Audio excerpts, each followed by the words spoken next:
చేస్తున్న ఉప ముఖ్యమంత్రి బట్టి విక్రమార్క గారు, సహచార మంత్రివర్గ సభ్యులు, చీఫ్ సెక్రటరీ గారు, అదేవిధంగా రెవెన్యూ శాఖ, వ్యవసాయ శాఖ, హౌసింగ్ శాఖ అధికారులు, జిల్లా కలెక్టర్లు, మీ అందరికీ నమస్కారం. ఈరోజు అత్యవసరంగా ఈ వీడియో కాన్ఫరెన్స్ మనం ఏర్పాటు చేసుకోవడానికి ముఖ్య కారణం వరి ధాన్య సేకరణ. మామూలుగా జూన్ ఫస్ట్ వీక్ తర్వాత మనకు వర్షాలు వచ్చే అవకాశం ఉంటుంది. ఈసారి దాదాపుగా 15 రోజుల ముందే ఋతుపవనాలు రావడం వల్ల, ఋతుపవనాలు ముందుకు జరగడం వల్ల ఈరోజు కళ్ళాల్లో ఉన్న కొంత ప్యాడీ నీళ్ళలో తడిచిపోవడం, కొన్ని దగ్గరలో అక్కడ తీసుకోవాల్సిన ముందస్తు జాగ్రత్తలు రైతులకు చేరకపోవడం వల్ల రైతులు కొంత ఇబ్బందిలో ఉన్నారని కొంత సమాచారం వస్తున్నది. అయితే సివిల్ సప్లైస్ డిపార్ట్మెంట్ను నేను అభినందిస్తున్నా. దాదాపుగా ఈ సంవత్సరం, పోయిన సంవత్సరం 2022-23 కానీ 24-25, 23-24 కానీ లేకపోతే 24-25లో మనం పోల్చినప్పుడు అత్యధికంగా 64,50,000 మెట్రిక్ టన్నులు వరి ధాన్యాన్ని సేకరణ చేయడం జరిగింది. ఇందులో దొడ్డు రకం 43 లక్షలు ఉంటే సన్న రకం దాదాపుగా 20 లక్షల పైగా సేకరించడం జరిగింది. 90% వరి ధాన్యం సేకరించిన ఈ 10%లో అకాల వర్షం వల్ల, సీజన్ ముందుగానే రావడం వల్ల ప్రజలు ఊహించలేదు. మనం కూడా కొంత వర్షాలు ముందుకు జరగడం వల్ల తీసుకోవాల్సిన జాగ్రత్తలలో సేకరణలో కొంత ఆలస్యం అవ్వడం, ఇట్లాంటివన్నీ కూడా రైతులకు కొంత ఇబ్బందికరమైన పరిస్థితి వచ్చింది. అందుకే ముందస్తు చర్యగా చేపట్టవలసిన చర్యల కోసం దీన్ని తీసుకున్నాం. ఇప్పటి వరకు మనం 64,50,000 మెట్రిక్ టన్నుల వరి ధాన్యాన్ని సేకరించిన దానికి దాదాపుగా 14,949 కోట్ల రూపాయలు అవుతే, సివిల్ సప్లైస్ డిపార్ట్మెంట్ 12,184 కోట్ల రూపాయలు ఇప్పటికే రైతులకు చెల్లించడం జరిగింది. వితిన్ 48 అవర్స్లో తెలంగాణ రాష్ట్రం వచ్చిన 10 సంవత్సరాలలో ఏ రోజు కూడా రైతులకు వరి ధాన్యం సేకరించిన 48 గంటలలో నిధులు విడుదల చేయలేదు. ఈరోజు మన ప్రభుత్వం, మన అధికారులు, మన శాఖకు సంబంధించిన మంత్రులు మెటిక్యులస్గా పనిచేయడం వల్ల ఈరోజు ఈ అద్భుతమైన విజయాన్ని సాధించడం.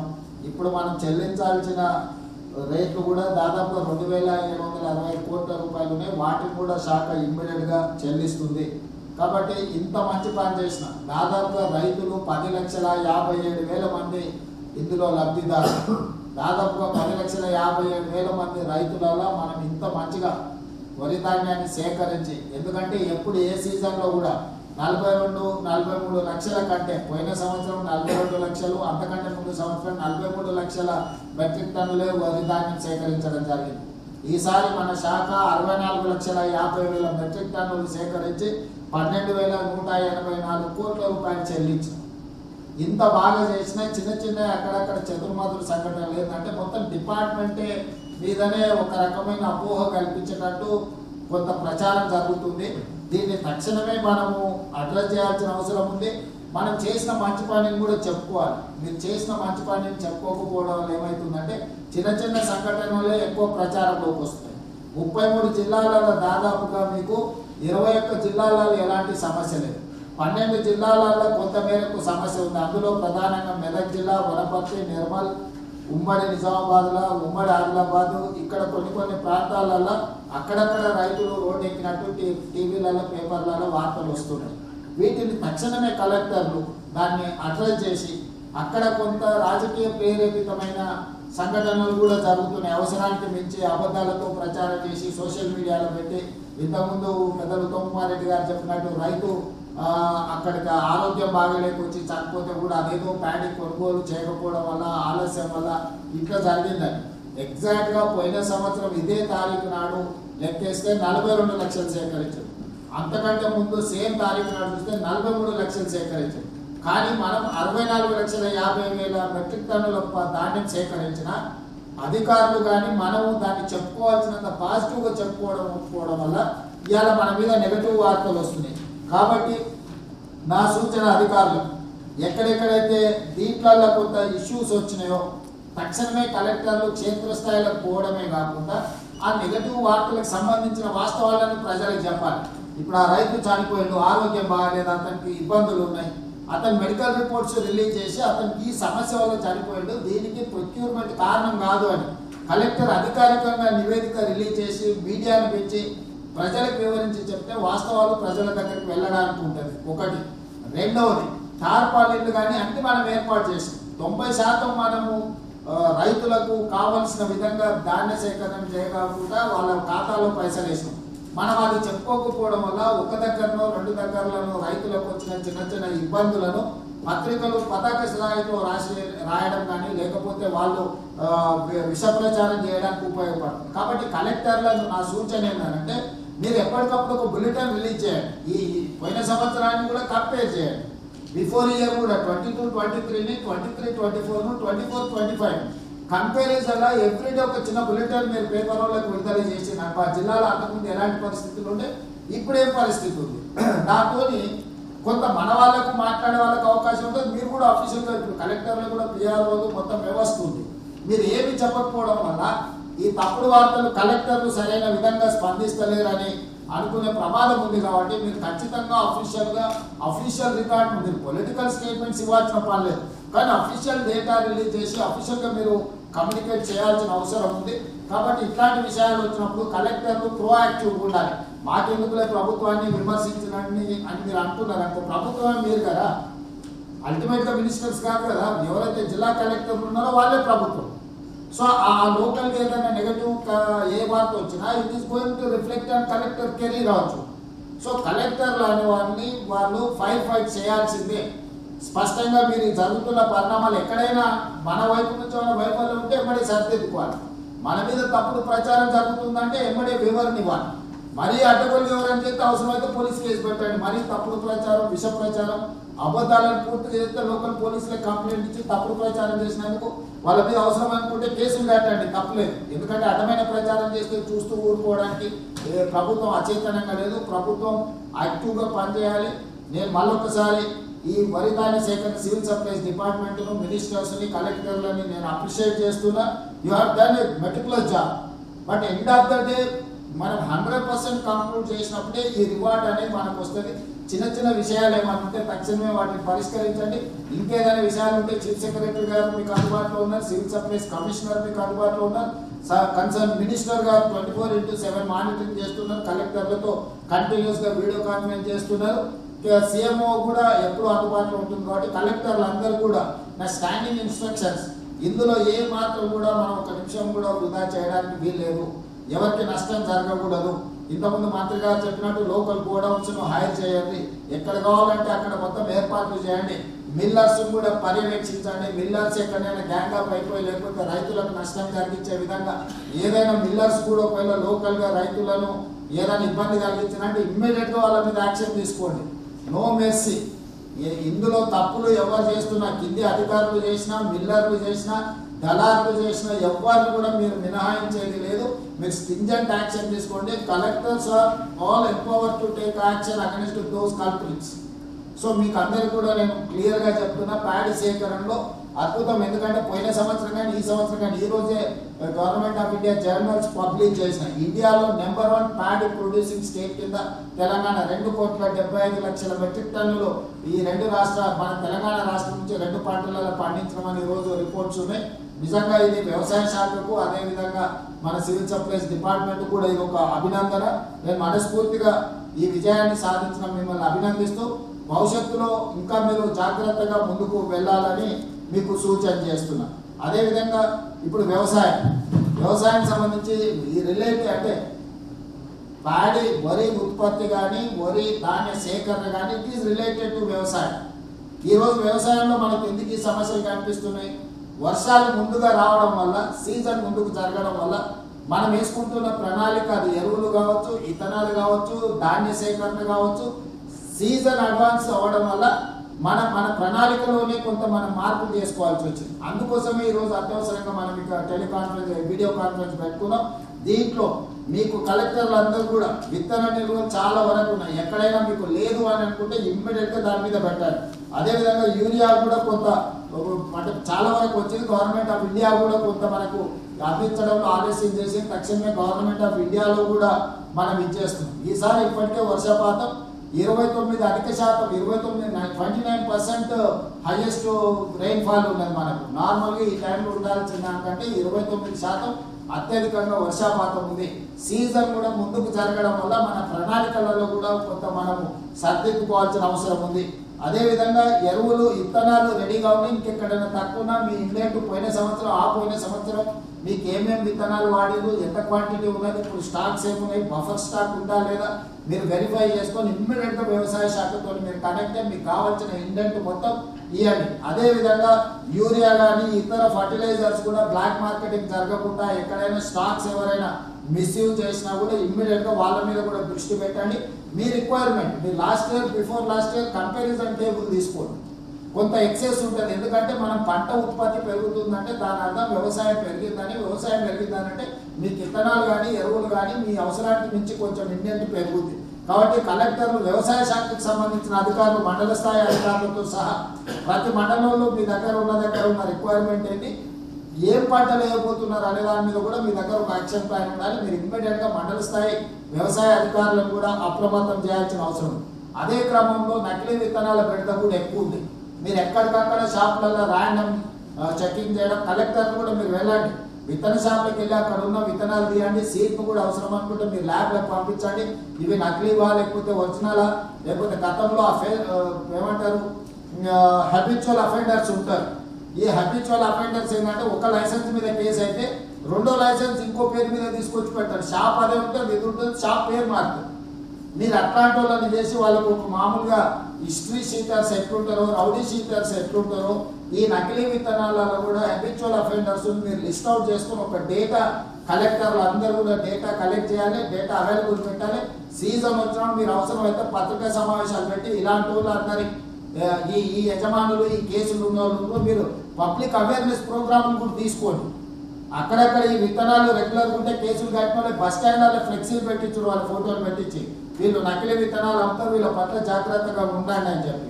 ఎందుకంటే పబ్లిక్లో వాళ్ళను అకౌంటబిలిటీ ఫిక్స్ చేయకుండా మీరు వాళ్ళని ఏమనుకుంటూ ఊరుకుంటే వాడు మళ్ళీ చేస్తారు. కాబట్టి దీని మీద కూడా కలెక్టర్లు పూర్తిగా దృష్టి పెట్టాలి. నకిలీ విత్తనాల మీద అసలు ఏ మాత్రం కూడా వాళ్ళని క్షమించే సమస్యనే లేదు. అవసరం అనుకుంటే హ్యాబిచువల్ అఫెండర్స్ ఉంటే పీడీ యాక్ట్ పెట్టండి. అక్కడక్కడ మీరు పీడీ యాక్ట్ కేసులు పెట్టడం మొదలు పెడితే వాళ్ళకి ఒక భయం వస్తుంది. గవర్నమెంట్ సీరియస్గా యాక్షన్ చేస్తుంది, ఇట్లాంటి వ్యవహారాలు ఇక నడవవు, కుదరదని. ఇదంతా చేయాల్సింది కలెక్టర్లు పనిచేయాలంటే మీ కింది వ్యవస్థను మీరు స్ట్రీమ్ లైన్ చేసుకోవాలి, కింది వ్యవస్థతో మీరు కమ్యూనికేషన్ పెట్టుకోవాలి. మీరు ఫీల్డ్ ఇన్స్పెక్షన్స్కు వెళ్ళాల్సిందే. నేను టైం అండ్ అగైన్ కలెక్టర్లు కోరుకునేది ఒకటే, ఈ సమస్యలకు పరిష్కారం ఒకటే, మీరు క్షేత్రస్థాయిలో పర్యటన చేయడము. అదేవిధంగా పచ్చిరొట్టు విత్తనాల విషయాలకు సంబంధించి కూడా కలెక్టర్లందరికీ నేను సూచన చేస్తున్నా. దానికి సంబంధించి ఆల్రెడీ ప్రభుత్వం అన్ని రకాల ప్రొక్యూర్మెంట్ ఏర్పాట్లు చేసింది. ఇంకేదైనా మీకు దీంట్లో ఏదైనా అంశాలు ఉంటే కూడా ఇమ్మీడియట్గా వ్యవసాయ శాఖకు సంబంధించిన అధికారులు, అదేవిధంగా మంత్రి గారు కూడా ఎప్పటికప్పుడు మీకు అందుబాటులో ఉన్నారు, వాళ్ళని రీచ్ అవ్వండి. అక్కడ కూడా మీకు ఏదైనా ఇష్యూ ఉందనుకుంటే ఇమ్మీడియట్గా సీఎంఓని కూడా మీరు రీచ్ అయ్యేదాన్ని ఇష్యూస్ ఉంటే చెప్పండి. నేను ఇమ్మీడియట్గా 24/7 నేను కూడా మానిటరింగ్ చేస్తున్నా. చీఫ్ సెక్రటరీ గారు అందుబాటులో ఉంటారు, చీఫ్ మినిస్టర్గా నేను అందుబాటులో ఉంటా. మీరు దీని మీద కూడా ప్రత్యేకంగా దృష్టి పెట్టాల్సిందిగా, వ్యవసాయానికి సంబంధించిన విషయాల మీద కూడా ప్రత్యేకంగా మీరు ఒక టాస్క్ ఫోర్స్ టీంని ఏర్పాటు చేసుకోండి. మీకు ఉండే ఆఫీసర్లకు కూడా ఒక స్పెసిఫిక్ జాబ్ డెలిగేట్ చేయండి. మానిటరింగ్ చేసుకోవడానికి, మీరు రిపోర్ట్ చేసుకోవడానికి కూడా కలెక్టరేట్లో ఉన్న ఇంపార్టెంట్ ఆఫీసర్లను, ఆ అగ్రికల్చర్కి సంబంధించిన ఒక ఆఫీసర్ను మానిటరింగ్ చేసుకోవడానికి ఏమేమి ఇన్స్ట్రక్షన్స్ ఇవ్వాలో, టైం టు టైం మీకు రిపోర్ట్ ఏమి ఇవ్వాలో వాటన్నిటిని కూడా దృష్టిలో పెట్టుకొని ఇమ్మీడియట్గా దానికి కూడా ఒక మెకానిజం ఎవాల్యూ చేసుకోండి. ఆ మెకానిజంని మీరు కంటిన్యూస్గా మానిటరింగ్ చేసుకునే బాధ్యత తీసుకోవాలి. ఇక 3వ పాయింట్ భూభారతి మీకు తెలుసు. మొట్టమొదట పైలట్ ప్రాజెక్ట్ కింద 4 మండలాలు తీసుకున్నాం. నారాయణపేట జిల్లాలో మద్దూరు, ఖమ్మం జిల్లాలో నెలకొండపల్లి, కామారెడ్డి జిల్లాలో లింగంపేట, ములుగు జిల్లాలో వెంకటాపూర్. ఆ 4 మండలాలు మనం సక్సెస్ఫుల్గా అప్లికేషన్లు తీసుకోవడం, ప్రజల దగ్గరికి వెళ్ళడం, ప్రజల్ని అప్రమత్తం చేయడం, ప్రజలకు ఒక అవగాహన కల్పించడం చేసినాం. తర్వాత మనం 2వ విడతగా మనం దాదాపుగా ప్రతి జిల్లాలో ఒక మండలం తీసుకున్నాం. ఇప్పుడు మిగతా మండలాలలో కూడా భూభారతి, ఈ భూభారతి అనేది ధరణి అనేది ఒక భూతంలాగా రైతులకు, ప్రజలకు తీవ్రమైన నష్టం కలిగించింది. ఈరోజు మొత్తం రెవెన్యూ చట్టాలనే కాకుండా మనం యాప్ను కూడా సరిదిద్దుకొని సరళతరం చేసి ప్రజలకు అందుబాటులో తీసుకోకపోతున్నాం. ధరణి ఒక భూతంలాగా ఉంటే భూభారతి అనేది ఈ చట్టమే కాదు పేద రైతులకు చుట్టంలాగా ఈరోజు వ్యవహరిస్తుంది. కాబట్టి ఈరోజు మీరు దీన్ని ఇంత బాగా మనం చట్టం చేసుకున్న యాప్ రిఫార్మ్స్ తీసుకొచ్చినా రైతులకు అవగాహన కల్పించకపోతే, లబ్ధిదారులకు అవగాహన కల్పించకపోతే మనం దెబ్బతింటాం. భూభారతి అవగాహన సదస్సులు పెట్టుకోవడమే కాకుండా రెవెన్యూ సదస్సులను గ్రామాలలో మీరు నిర్వహించడమే కాకుండా ప్రజలకు అవగాహన కల్పించి మీరు డెడికేటెడ్ ఆఫీసర్లు అంతకుముందు ప్రజాపాలన కింద కూడా మండలాన్ని 2 యూనిట్లుగా చేసి అధికారులకు బాధ్యత ఇచ్చిన ఎంఆర్ఓలకు ఎంపీడీఓలకు ఈ రకంగా ఇప్పుడు కూడా ప్రజల దగ్గరికి భూభారతి చట్టాన్ని మనం చేరవేయాలి. ఈరోజు ఆందోళనలో ఉండ్రు రైతు ఎప్పుడు ఆందోళన తగ్గుద్ది, ఎప్పటిలోగా సమస్య పరిష్కారం అయితే తెలిస్తే అట్లీస్ట్ ఒక అవగాహన వస్తుంది. అది అవుతుందో అవ్వదో ఎప్పుడు అవుతుందో ఎట్లా అవుతుందో తెలియకుంటుంటే గందరగోళంలో ఉండే ఆందోళన చెందుతున్నారు. అట్లాంటి సమస్యలకు పరిష్కారం భూభారతి చట్టంలో వచ్చింది. అందుకే రెవెన్యూ మంత్రి గారు చెప్పినట్టు జూన్ 3 తారీఖు నుంచి జూన్ 20 తారీఖు వరకు 3వ దశ రెవెన్యూ సదస్సులను మనం తీసుకోవాలి. దీనికి పర్ఫెక్ట్గా యాక్షన్ ప్లాన్ చేసుకోండి.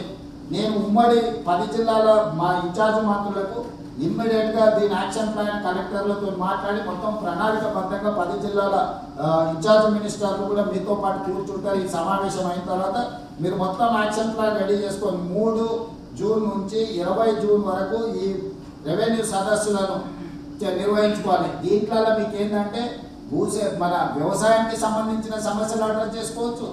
అదేవిధంగా వరి ధాన్య సేకరణకు సంబంధించిన ఇష్యూస్లు ఉన్నా మీరు అడ్రస్ చేసుకోవచ్చు. అదేవిధంగా భూభారతిలో వచ్చిన మార్పులు చేర్పులకు అవగాహన కల్పిస్తే వాళ్ళకు ఒక కంఫర్ట్ వస్తుంది. ఆ కంఫర్ట్ వస్తే ఆటోమేటిక్గా సమస్యలు రోజు ఎంత ముందున్నా కూడా వాళ్ళు కూర్చొని పరిష్కరించుకుంటారు. కాబట్టి రెవెన్యూ సదస్సులను తక్షణమే ప్లాన్ చేసుకోవడానికి ఇన్ఛార్జ్ మినిస్టర్లకు కూడా నా సూచన. ఎంబడే మీరే దీని మీద సమీక్ష చేసుకొని మీ ఉమ్మడి జిల్లాలకు మీరు సూచనలు చేసి మీరు కార్యాచరణని రెడీ చేసుకోవాలి. ఇక 4వది ఇందిరమ్మ ఇల్లు. ఇందిరమ్మ ఇళ్లకు దీంట్లో చాలా కీలకమైనది. ఒక ప్రభుత్వము ఒక కలెక్టర్ యొక్క పనితీరు ఇందిరమ్మ ఇళ్ళ దగ్గరనే కనిపిస్తుంది. ప్రభుత్వ సక్సెస్ ఫెయిల్యూర్ కూడా it is depends on the ఈ హౌసింగ్ స్కీమ్. హౌసింగ్ స్కీమ్ను మనం పర్ఫెక్ట్గా ఇంప్లిమెంట్ చేయగలిగితే ప్రభుత్వానికి అద్భుతమైన మంచి పేరు రావడానికి అవకాశం ఉంది. ఇది క్షేత్రస్థాయిలో బాగా నిర్వహణ జరగాలి అని అంటే అది కలెక్టర్ల చేతుల్లోనే ఉంది. కలెక్టర్లు అనే వాళ్ళు పూర్తి స్థాయిలో దీన్ని పర్యవేక్షించకపోతే ఇబ్బందికరమైన పరిస్థితి వస్తుంది. అది చిక్కుముళ్ళుగా మారి మనకు జటిలమైంది. తర్వాత మీరు ఏమి పరిష్కరించలేని పరిస్థితి వస్తుంది. కాబట్టి దీంట్లో ఒక 2-3 సూచనలు నేను కలెక్టర్లకు ఇన్స్ట్రక్షన్స్ ఇవ్వదలుచుకున్నా. మండల స్థాయిలో ధరల నియంత్రణ కమిటీలు మీరు ఏ చేయాలి. దీంట్లో తహసీల్దార్ ఎంఆర్ఓ వ్యవసాయ కార్మిక శాఖకు సంబంధించిన అధికారులు స్వయం సహాయక సంఘాలకు సంబంధించిన సభ్యులను ఇందులో నియంత్రణ కమిటీ చేయాలి. ఇది దేన్ని నియంత్రిస్తుంది అంటే మేస్త్రి ఛార్జీలు కావచ్చు, లేకపోతే crusher 20 mm 40 mm stone metal వంటి స్థానిక సామాగ్రి ధరల హెచ్చు తగ్గులను ఇది మానిటరింగ్ చేస్తుంది. ఎవరైనా అడ్డగోలుగా ఒకటేసారి వచ్చిందని చెప్పి మేస్త్రీలు అడ్డగోలుగా డబ్బులు అడిగినా, లేకపోతే ఈ క్రషర్ స్టోన్ క్రషర్స్ వాళ్ళు అడ్డగోలుగా రేట్లు ఛార్జెస్, ఎందుకంటే ఎట్ ఏ టైం ఇందిరామ ఇండ్లన్నీ స్టార్ట్ అయితే వాళ్ళు ఈ అడ్డమైన రేట్లు అడ్డగోలుగా ఏదైనా వివరించడానికి పోయినా ఈ అధికారులు ఈ కమిటీ మానిటరింగ్ చేసి వాళ్ళ మీద చర్యలు తీసుకోవడానికి ఉండాలి. అదేవిధంగా ఇసుక మాఫియా కూడా బాగా గతంలో విస్తరించిపోయింది. ఇప్పుడు నియంత్రించడం ఈ హౌసింగ్ స్కీమ్లకు ఇసుకకు సంబంధించి కూడా ఇసుక టోకెన్లు వాళ్ళకి ఇచ్చి ఎవరికైతే ఇల్లు శాంక్షన్ అయితే ప్రాపర్గా వాళ్ళకు ఇసుకకు సంబంధించిన టోకెన్లు కూడా వాళ్ళకు మనము చేర్చేటట్టు చూసి వాళ్ళకు సరిగ్గా ఇసుక ఉచితంగా ఇచ్చేటట్టు అన్ని ఏర్పాట్లు చేయాలి. ఎందుకంటే ఇసుక ఉచితంగా ఇస్తున్నాం కాబట్టి ఎంత ఇస్తున్నాం అప్పుడు టోకెన్ లేదు, ఆ కూపన్లు వాళ్ళకి ఇవ్వాలి. ఆ లోకల్ ఆఫీసర్లు కూడా కోఆర్డినేట్ చేయాలి. ఎక్కడ ఇసుక అంటే ఇతర వ్యవహారాలు ఇసుకలో ఉండడానికి వీల్లేదు. ఇతర వ్యవహారాలు ఏమైనా ఉంటే కూడా కఠినంగా వ్యవహరించాలి వాళ్ళతోటి. కాబట్టి ఇసుక ఇందిరమ్మ ఇళ్లకు ఉచితంగా ఇస్తున్నాం. అది మెటిక్యులస్గా తహసీల్దార్లు కానీ ఎంపీడీఓలు కానీ ఈ సిస్టంలో ఉన్న హౌసింగ్ డిపార్ట్మెంట్ వాళ్ళు ప్రతి వాడికి ఇసుకను అందుబాటులోకి తీసుకొచ్చే విధంగా మీరు చర్యలు తీసుకోవాలి. అదేవిధంగా ఇటుక తయారీ సెంట్రింగ్ యూనిట్ల తయారీకి రుణాలు, దీనికి సంబంధించి ఏంటంటే సెల్ఫ్ హెల్ప్ గ్రూపులు కానీ రాజీవ్ యువ వికాసంలో ఉన్న వాళ్ళు కానీ పెద్దలు భట్టి విక్రమార్క గారు కూడా ఉన్నారు. ఈ స్కీమ్లో వాళ్ళకు లోన్లు బ్యాంకులతో లింకేజ్ కానీ ఇవి కానీ మెప్మా కానీ సెర్ప్ కానీ ఇస్తే ఏమైందంటే ఇందిరా మహిళా శక్తి వికాసం కానీ రాజీవ్ యువ వికాసంలో ఈ ఇటుక తయారీ సెంట్రింగ్ యూనిట్లకు రుణాలు ఇప్పిస్తే ఈ మండలాలలో ఈ స్కీమ్ని ఇంప్లిమెంట్ చేయడానికి బాగా తయారు చేసుకోవడానికి కూడా ఉంటాయి. అదేవిధంగా ఇందిరమ్మ ఇల్లు యాప్లలో దాని పురోగతి ఎప్పటికప్పుడు అప్లోడ్ చేయాలి. మీరు ఆ యాప్లో సరిగ్గా అప్లోడ్ చేయకుండా దాన్ని ఇదే చేస్తే సాంకేతికపరమైన సమస్య వస్తే ఇబ్బంది అవుతుంది. దాన్ని ఏ స్టేజ్లో ఆ స్టేజ్లో అప్లోడ్ చేయాల్సిందే. మీరు నెగ్లెక్ట్ చేసి ఒక స్టేజ్ పోయినాక అప్పుడు కొత్తది పెట్టడానికి పోతే కొన్ని సమస్యలు వస్తే కొన్ని దగ్గర ఆల్రెడీ ఇల్లు వస్తుంది అనుకోని లిస్టులో తీసుకొని వాళ్ళు పునాదులు వేసుకున్నారు. ఇప్పుడు మీరు యాప్ ఫోటో తీస్తే ఆ పునాది వేసిన దాని మీద ఫోటో తీస్తే మేము తీసుకోమని అంటున్నారు. ఇట్లాంటి చిన్న చిన్న ప్రాక్టికల్ సమస్యలు ఉన్నాయి. ఇవన్నీ కూడా వాళ్ళకి అవగాహన కల్పించాలి. ఊర్లో నాయకులు ప్రజాప్రతినిధులు చెప్తాడు నీకు ఇల్లు శాంక్షన్ అయిందని. శాంక్షన్ అవుతుంది కదా ఎట్లా వస్తుంది కదా అని వాడు పునాదులు ఒప్పుకుంటాడు, పిల్లర్లు వేసుకుంటాడు 4. దాంతో మీరు పోయి ఫోటో తీయగానే ఆల్రెడీ కన్స్ట్రక్షన్ ఉంది మేము ఇవ్వము, లేకపోతే నీకు అర్హత లేదు, ఇప్పుడు అది కూలగొట్టు అది పెట్టు అని అంటే ఇట్లాంటి సమస్యలు మంత్రి గారు కూడా దీని మీద కొంచెం దృష్టి పెట్టి చేసుకోవాలి. అదేవిధంగా ఈ ఓపెన్ ఫౌండేషన్ కానీ షార్ట్ కాలమ్స్ తక్కువ ఖర్చు కొత్త నిర్మాణ సాంకేతికత వచ్చింది. తక్కువ ఖర్చుతో కన్స్ట్రక్షన్ చేయడానికి ఇప్పుడు ఇవాళ చాలా టెక్నాలజీ అడ్వాన్స్ టెక్నాలజీ ఉంది. అంటే కాస్ట్ కటింగ్ కొత్త నైపుణ్యం వచ్చింది.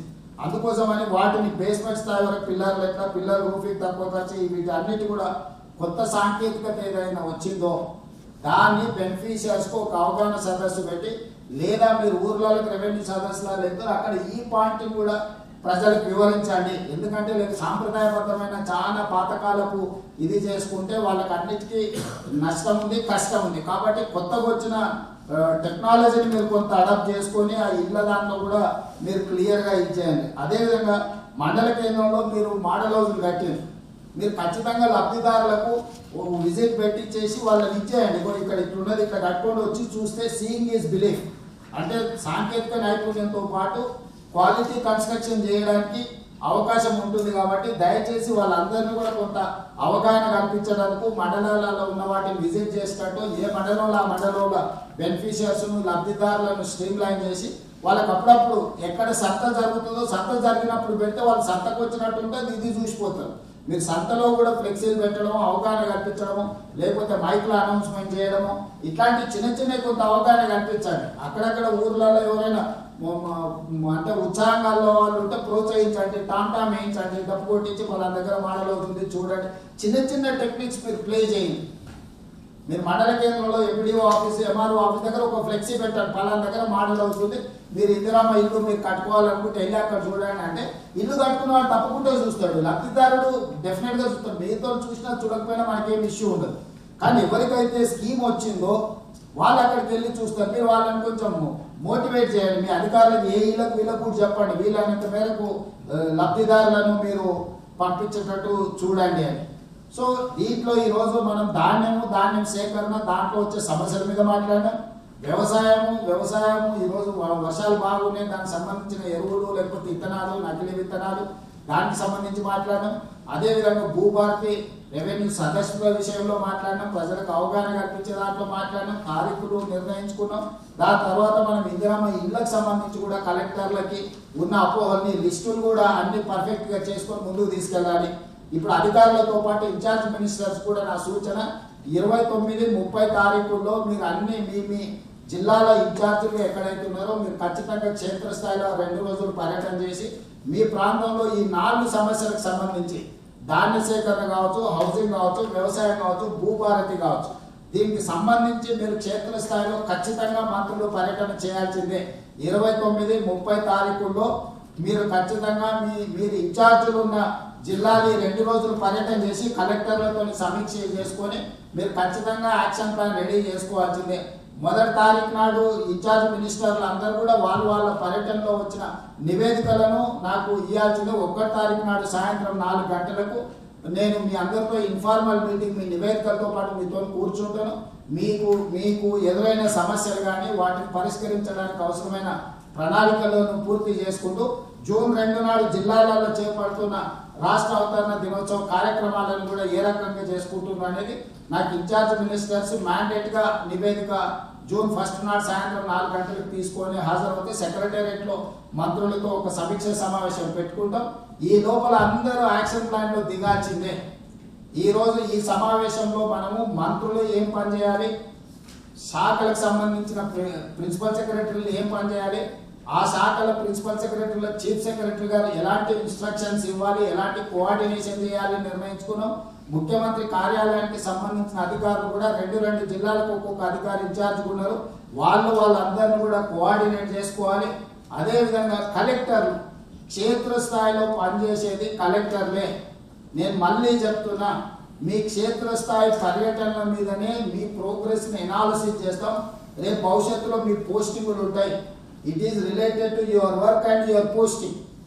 నేను చాలా కేటగారికల్గా కలెక్టర్లకు నేను చెప్పదలుచుకున్న నిర్మో మాటగా క్షేత్రస్థాయిలో మీ పర్యటనలు మీ రిజల్ట్ ఏ జిల్లాలలో ఏ సమస్యలు ఉన్నాయో కలెక్టర్లు ఎట్లా సమస్యలు రాకుండా ఉంటే మంచిది. కానీ సమస్యలు వచ్చినప్పుడు కలెక్టర్గా మీరు ఎట్లా వ్యవహరించింది అనేది మీ పనితనాన్ని నిర్ధారిస్తుంది.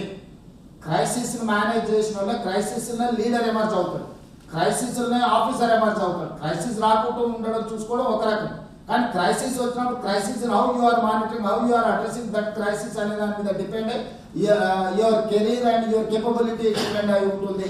కాబట్టి నేను కలెక్టర్లు క్లియర్గా చెప్తున్నా, రాబోయే నెల రోజులు పూర్తి స్థాయిలో మీరు క్షేత్రస్థాయిలో ప్రజలతో సత్సంబంధాలు ఏర్పాటు చేసుకొని ప్రజల దగ్గరికి వెళ్లాల్సిందే. మీ కింది అధికారులను కూడా మీరు పరిగెత్తించాల్సిందే.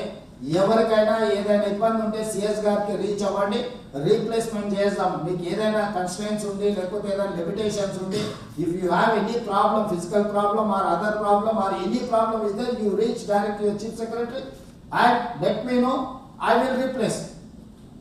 కానీ మేము అక్కడ ఉండి మేము క్షేత్రస్థాయిలో పోము, మేము వ్యవసాయాన్ని అడ్రస్ చేయము, మేము ధాన్య సేకరణ అడ్రస్ చేయము, లేకపోతే మేము భూభారత ఇష్యూస్ని మేము మానిటరింగ్ చేయట్లేదు, లేకపోతే మేము ఇందిరమ్మ ఇళ్ల విషయంలో లబ్ధిదారులను కానీ ఇందిరమ్మ కమిటీలను కానీ మండల కమిటీలను కానీ రేట్ మానిటరింగ్ ఇష్యూస్ కానీ మేము చెయ్యము అని అంటే అది కుదరదు.